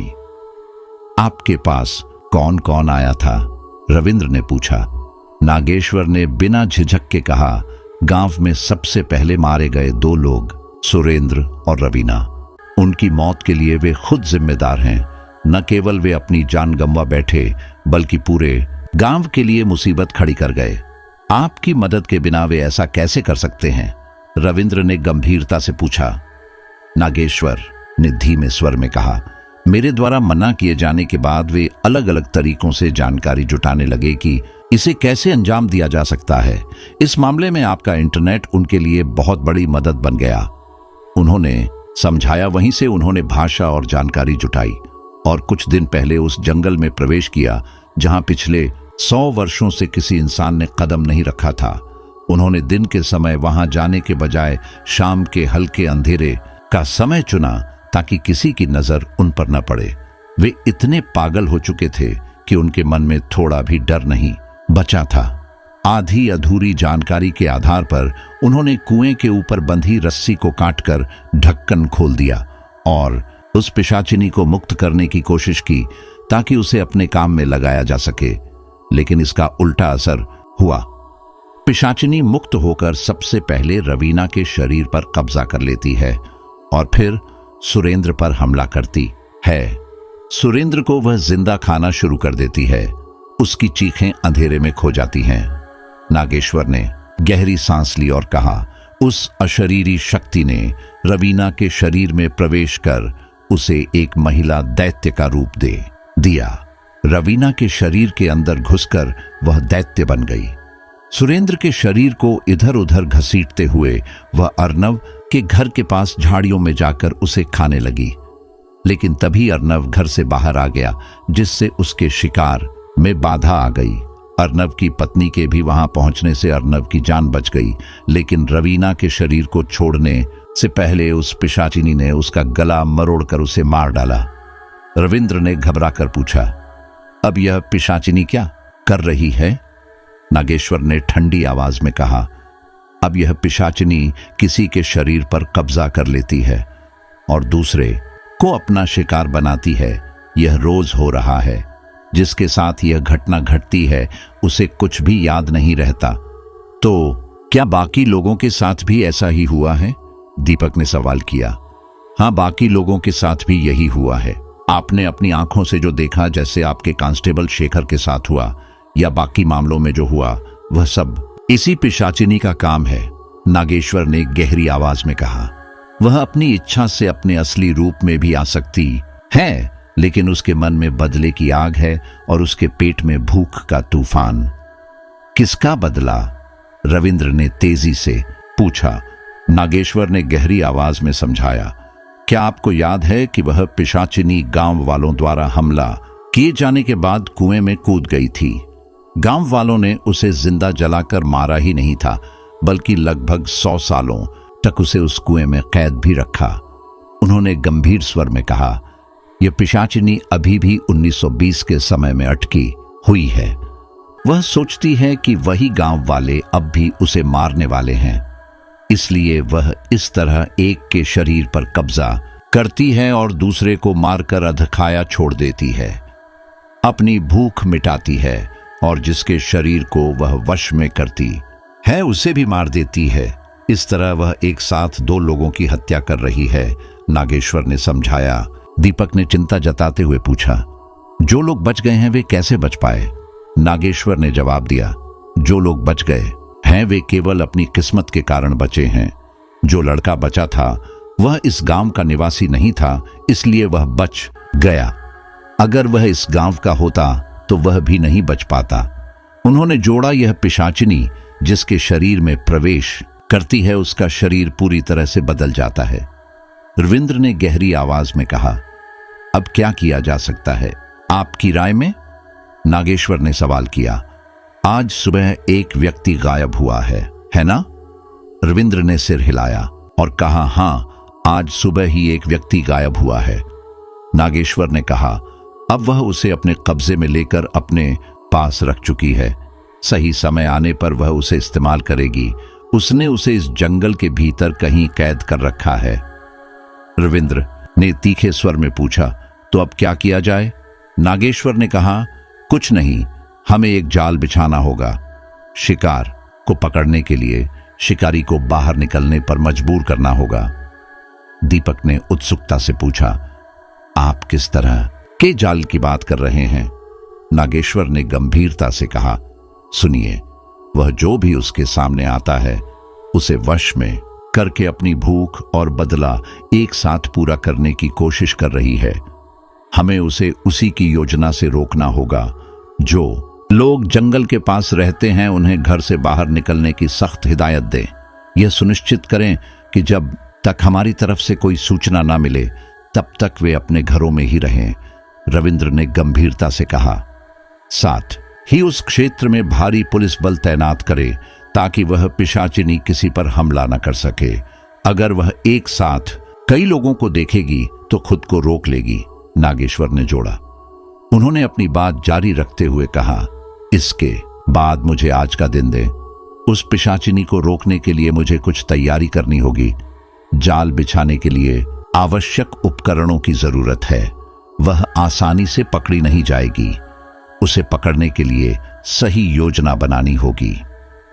नागेश्वर ने पूछा, अच्छा, जो व्यक्ति अकेला लापता हुआ है उसका नाम क्या है? दीपक ने जवाब दिया, उसका नाम निखिल है। वह गांव के आखिरी छोर पर रहता था। आज सुबह वह अपने घर से बाहर निकला था और तब से लापता है। नागेश्वर ने सिर हिलाते हुए कहा, ठीक है, आप बस मेरा साथ दें। इसके बाद मैं जो करना चाहता हूं वह कर पाऊंगा। आपके सहयोग के बिना यह मुमकिन नहीं है। अरविंद्र ने पूछा, आपको और क्या चाहिए? नागेश्वर ने कहा, आपको एक और काम करना होगा। इसके लिए 5 प्रशिक्षित लोगों को तैयार रखें। अरविंद्र ने उत्सुकता से पूछा, क्या काम? नागेश्वर ने धीरे धीरे कहा, उस कुएं में एक खास जगह पर कामिनी के कंकाल का एक हिस्सा पड़ा है, उसे बाहर निकालना होगा। दीपक ने आशंका जताते हुए कहा, लेकिन कैसे? वहां तो पिशाचिनी पहरा दे रही होगी। नागेश्वर ने गहरी आवाज में जवाब दिया, मैं थोड़ी देर के लिए पिशाचिनी को वश में कर पाऊंगा। उसी समय आप लोग उस जगह से कंकाल का हिस्सा निकालकर मेरे पास ले आएं। उन्होंने गंभीरता से जोड़ा, मंत्र पढ़कर उस कंकाल को पवित्र अग्नि में डालना होगा, तभी वह पिशाचिनी पंचभूत में विलीन हो जाएगी। आप पूरी योजना क्या सोच रहे हैं? कृपया मुझे बताइए, रविंद्र ने गंभीरता से पूछा। नागेश्वर ने शांत लेकिन गहरी आवाज में कहा, सुनिए, जहां से जंगल शुरू होता है उसके पहले मैं एक जगह तय करूंगा। वहां बीच में एक अग्निकुंड होगा और उसके चारों ओर जमीन पर मेरे द्वारा बनाए गए विशेष मंत्रों से अभिमंत्रित चिन्ह होंगे। उन्होंने जोड़ा, मैं उन चिन्हों के भीतर उस पिशाचिनी को रोक कर रखूंगा। आपके पास केवल 20 मिनट होंगे। इस दौरान आपको उस कुएं से कंकाल के अवशेष निकालने होंगे। मैं उस पिशाचिनी को केवल 20 मिनट तक ही रोक सकूंगा, इससे ज्यादा नहीं। इसलिए आपको सब कुछ इन 20 मिनटों में करना होगा। दीपक ने चिंतित होकर पूछा, जंगल में कहां और कैसे खोजा जाए, यह कैसे पता चलेगा? नागेश्वर ने समझाया, यह मैं आपको पहले से बता दूंगा, लेकिन इसके पहले हमें पिशाचिनी को आकर्षित करने के लिए एक शिकार चाहिए ताकि वह अपनी छिपी हुई जगह से बाहर आए। रविंद्र ने चौंक कर पूछा, वह शिकार कौन होगा? नागेश्वर ने दृढ़ता से कहा, चिंता ना करें, मैं स्वयं शिकार बनूंगा। मैं अपने शरीर पर एक विशेष प्रकार का जल छिड़क लूंगा जिससे वह मेरी ओर आकर्षित होगी। तभी मैं उसे सामने लाकर निर्धारित जगह पर ले जाऊंगा। उन्होंने आगे कहा, इसके लिए मुझे आपकी मदद की जरूरत होगी। आप थोड़ी दूरी पर खड़े रहेंगे। जैसे ही वह मेरे सामने आएगी, मैं उसे बेहोश करने की एक विधि का उपयोग करूंगा। उसके बेहोश होते ही आपकी टीम जंगल में उस कुएं की तलाश के लिए जाएगी। नागेश्वर ने गहरी सांस लेते हुए कहा, याद रखें, उस समय पिशाचिनी का नियंत्रण निखिल के शरीर पर होगा। उम्मीद है मैंने अपनी बात स्पष्ट कर दी। दीपक ने सहमति में सिर हिलाते हुए कहा, ठीक है, हम पूरी तरह से आपकी सहायता करेंगे। आप बस अपना काम कीजिए। ठीक है, मैंने जो कहा उसे तैयार कर लीजिए। आप सब योजना के अनुसार काम करेंगे। नागेश्वर ने चेतावनी दी। एक और बात, यह सब दिन के उजाले में करना होगा। इस बात को सुनिश्चित करें कि उस समय आसपास कोई ग्रामीण ना जाए, अन्यथा उनकी उत्सुकता से योजना में बाधा आ सकती है, उन्होंने जोड़ा। रविंद्र ने कहा, ठीक है, ऐसा ही करेंगे। चलिए, आज के लिए हम चलते हैं। नागेश्वर ने दृढ़ता से कहा, कल सुबह ठीक 9:30 बजे मैं यहां उपस्थित रहूंगा। दोपहर 12:30 बजे तक हम अपने लक्ष्य तक पहुंच जाएंगे, इससे पहले कि मैं अपनी सारी तैयारियां पूरी कर लूं। इतना कहकर तांत्रिक उस दिन के लिए वहां से चला गया। कमरे में गहरा सन्नाटा छा गया। रविंद्र और दीपक ने एक दूसरे की ओर देखा। यह योजना उतनी ही खतरनाक थी जितनी कि जटिल, लेकिन इसे रोकने का यही एकमात्र रास्ता था। योजना के अनुसार गांव के हर घर में जाकर सभी को सख्त हिदायत दी गई कि वे घर के बाहर ना निकलें, चाहे कुछ भी हो। यहां तक कि अगर शाम के बाद कोई पुकारे तो भी बाहर ना जाएं। विशेष आवश्यकता पड़ने पर ही अनुमति लेकर बाहर जाने की बात कही गई। अतिरिक्त पुलिस बल एक रात के लिए तैनात किया गया और इसे निगरानी के उद्देश्य से किया गया, बताया गया। तांत्रिक नागेश्वर की सलाह के अनुसार उस दिन किसी को कोई नुकसान नहीं हुआ। सख्त सुरक्षा व्यवस्था के कारण सब कुछ शांत रहा। अगले दिन तांत्रिक नागेश्वर तय समय पर पहुंच गए। दीपक बाबू और रविंद्र बाबू उन्हें गाड़ी में लेकर जंगल की ओर रवाना हुए। जंगल शुरू होने से थोड़ा पहले तांत्रिक ने एक जगह दिखाकर कहा, गाड़ी यहीं रोकिए। गाड़ी के पीछे विशेष रूप से प्रशिक्षित 6-7 लोगों की एक टीम भी थी जो कठिन स्थानों से चीजें निकालने में सक्षम थी। तांत्रिक ने अपनी झोली से कई चीजें निकाली और ईंटों से एक कुंड बनाया। उन्होंने विभिन्न ज्वलनशील सामग्रियों को कुंड के आसपास सजा कर रखा। उसी स्थान पर उन्होंने 25-30 छोटे छोटे खांचे बनाए। हर खांचे पर मंत्र पढ़कर उन्होंने उन्हें विशेष उद्देश्यों के लिए तैयार किया। इसके बाद उन्होंने अपने वस्त्र बदलकर साधारण कपड़े पहने और आम इंसान की तरह जंगल के पास चलने लगे। जंगल के पास से गुजरते हुए तांत्रिक ने अपने शरीर पर कुछ जल छिड़कना शुरू किया। यह वही मंत्र मुग्ध जल था जो पिशाचिनी को आकर्षित करेगा। काफी दूर तक जाने के बाद तांत्रिक ने अपने सिर के ऊपर से एक मरमरा आवाज सुनी। उन्होंने ऊपर देखा तो पाया कि निखिल, जो पिछले दिन लापता हो गया था, एक पेड़ की डाल पर बैठा हुआ था। निखिल के चेहरे पर शिकारी जैसी मुस्कान थी, जैसे किसी भूखे शिकारी को शिकार दिखाई दे गया हो। एक दिन की भूख के बाद अपने शिकार को देखकर वह मुस्कुरा रहा था। निखिल ने तांत्रिक को देखते ही पेड़ से छलांग लगाई और उसके सामने आ खड़ा हुआ। उसकी आंखों में खून की लालिमा थी और चेहरे पर एक अजीब हिंसक चमक थी। जैसे ही तांत्रिक ने अपनी असली पोशाक के ऊपर पहने साधारण कपड़े उतार दिए, निखिल के शरीर पर सवार पिशाचिनी गरज उठी। निखिल का चेहरा भयावह हो गया था। उसकी आंखों में खून की लालिमा थी और मुंह से अजीब सी आवाजें निकल रही थीं। पिशाच ने चीखते हुए कहा, तू यहां क्यों आया है तांत्रिक? क्या तू भी इनकी तरह मरना चाहता है? मेरा बदला अभी बाकी है। जब गांव के हर व्यक्ति को खत्म कर दूंगी तब मुझे मुक्ति मिलेगी। तांत्रिक ने शांत लेकिन दृढ़ स्वर में कहा, अब तू और किसी को नुकसान नहीं पहुंचा सकेगी क्योंकि अब मैं तेरे सामने हूं। पिशाचिनी ने चिल्लाते हुए कहा, तो फिर मैं तेरा खून पीकर और इन सबको जिंदा खाकर अपना बदला पूरा करूंगी। यह कहते हुए वह तांत्रिक की ओर तेजी से बढ़ने लगी। तभी तांत्रिक ने निखिल के सीने पर एक ताबीज बांध दिया। ताबीज लगते ही निखिल का शरीर, जिसमें पिशाचिनी सवार थी, तुरंत बेहोश होकर जमीन पर गिर पड़ा। यह देखकर दीपक और रविंद्र बाबू तुरंत आगे आए। उन्होंने निखिल के भारी शरीर को उठाकर तांत्रिक द्वारा तैयार की गई खास जगह पर ले जाने की कोशिश शुरू की। उसी समय 6-7 प्रशिक्षित लोगों की टीम जंगल में घुस गई। तांत्रिक ने वहां पहले से ही पवित्र अग्नि प्रज्वलित कर दी थी और मंत्र पढ़ना शुरू कर दिया था। जंगल के भीतर टीम ने तांत्रिक द्वारा बनाए गए नक्शे के अनुसार तेजी से कुएं तक का रास्ता तय किया। जल्द ही वे उस कुएं के पास पहुंच गए। कुएं का धातु का ढक्कन पहले से ही खुला हुआ था। ऊपर से देखने पर कुएं के सूखे तल पर एक पिंजरे में बिखरी हुई कंकाल की हड्डियां दिखाई दे रही थीं। 3 सदस्य नीचे उतरे जबकि ऊपर 4 लोगों ने रस्सी पकड़कर सहारा दिया। जैसे ही उन्होंने हड्डियों को निकालने का प्रयास किया, पास में पड़ा ढक्कन टूटकर कुएं के अंदर गिरने लगा। 2 लोग घायल हो गए और कुएं के सबसे निचले सूखे हिस्से में गिर पड़े। उनकी चोटें गहरी थीं, लेकिन वे किसी तरह हड्डियों को निकालने का प्रयास जारी रखे हुए थे। इस बीच तांत्रिक द्वारा दिया गया समय समाप्त होने को था।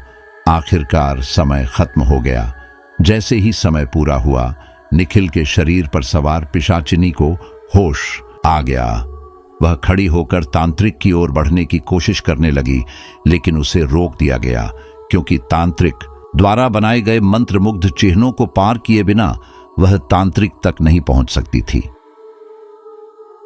पिशाचिनी ने गुस्से और भूख से भरी एक भयानक चीख मारी, जिससे चारों ओर पेड़ हिलने लगे। तांत्रिक ने अपनी आंखें बंद कीं और मंत्रों का जाप तेज कर दिया। नागेश्वर तांत्रिक ने पहले ही अनुमान लगा लिया था कि देरी हो सकती है, इसलिए उसने पहले से ही मंत्रमुग्ध चिन्ह बनाए थे ताकि 20 मिनट के बाद भी पिशाचिनी को उसके पास पहुंचने में समय लगे। उधर कुएं के अंदर से रस्सी के सहारे लटकते हुए कंकालों से भरी थैली को ऊपर खड़े लोगों तक फेंका गया। ऊपर से 2 लोग तुरंत भागकर उस थैली को तांत्रिक तक पहुंचाने के लिए दौड़ पड़े। इधर पिशाच ने लगभग सभी बाधाएं पार कर तांत्रिक के सामने पहुंच गई। उसकी पिशाची हंसी गूंज उठी। उसने तांत्रिक को घूरते हुए कहा, मैंने तुझसे कहा था कि मेरे रास्ते से हट जा, नहीं सुना ना? अब तेरी छाती चीर कर तेरा खून पीऊंगी और तेरे शरीर से सारा मांस नोच कर खा जाऊंगी। देखती हूं आज तुझे कौन बचाता है। तुझमें मुझे हराने की हिम्मत अब भी नहीं है। पिशाचिनी ने एक कदम आगे बढ़ते हुए कहा, बस एक और बाधा बची है, मैं इसे भी पार कर लूंगी। कब तक मुझे अपने इस मायाजाल में रोक सकेगा?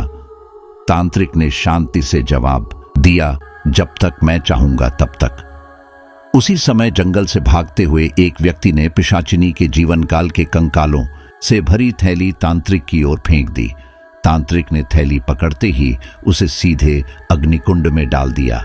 थैली के जलते ही पिशाचिनी जोर से चीखने लगी। उसकी चीख से पूरा आसमान और वातावरण कांप उठा। पिशाचिनी ने चीखते हुए कहा, यह क्या है? मुझे इतनी पीड़ा क्यों हो रही है? यह क्या जलाया है? तांत्रिक ने गहरी आवाज में जवाब दिया, यह तेरे जीवन काल के कंकाल हैं। इन्हें अग्नि में अर्पित कर देने से तू पंचभूत में विलीन हो जाएगी। पिशाचिनी ने तांत्रिक को पकड़ने की कोशिश की, लेकिन वह हवा में उठने लगी। निखिल के शरीर से उसका नियंत्रण हट गया और निखिल का शरीर जमीन पर गिर पड़ा। आखिरकार चीखते चिल्लाते हुए पिशाचिनी पंचभूत में विलीन हो गई। इसके बाद सभी ने निखिल को सहारा देकर गाड़ी में उठाया। पानी देने के बाद निखिल को होश आ गया। रविंद्र बाबू ने तांत्रिक से कहा, अगर आप नहीं आते तो शायद इस सिलसिले को तोड़ पाना हमारे लिए संभव नहीं होता। नागेश्वर ने मुस्कुराते हुए जवाब दिया, मेरी एक छोटी सी गलती ने इतनी बड़ी समस्या खड़ी कर दी थी। उसे सुधारना मेरी जिम्मेदारी थी। अब मुक्तिगर इस पिशाच के कब्जे से पूरी तरह मुक्त हो चुका है।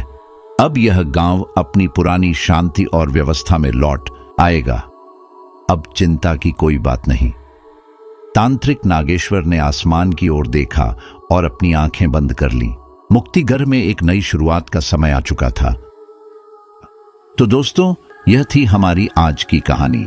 आपको हमारी आज की कहानी कैसी लगी? कमेंट बॉक्स में कमेंट करके जरूर बताएं। बस आप अपना और अपने परिवार का ख्याल रखें, और अगर अभी तक चैनल को सब्सक्राइब नहीं किया है तो कृपया चैनल को सब्सक्राइब कर लीजिए।